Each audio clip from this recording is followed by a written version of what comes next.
आजचा फार आगळावेगळा दिवस आहे आणि सर्वांचे जी इच्छा आकांक्षा पूर्ण करण्याचा दिवस आहे.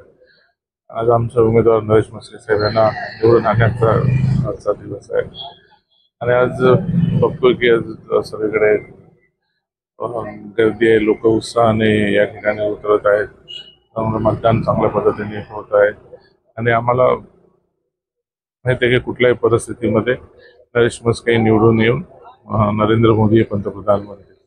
तर या ठिकाणी उष्माघात आहे तरी मतदाराला तुम्ही काय तर शेवटी एखादा दिवस असतो, थोडाफार माणसांना त्रास सहन करायला लागतो, पण त्रास सहन करून आपलं कर्तव्य पण हे फार महत्वाचं असतं आणि आज हे मतदान करणे हे आपलं कर्तव्य आहे आणि ते कर्तव्य पूर्ण करण्यासाठी लोक मतदानाला इथे येतात. थोडाफार उष्माघात एवढं काय लोक हे नाही करून तरी महायुतीचे उमेदवार नरेश म्हस्के किती मताधिक्याने निवडून येतील? तर मागचा लीड आम्ही तोडू असं आमचं पूर्णपणे आमचं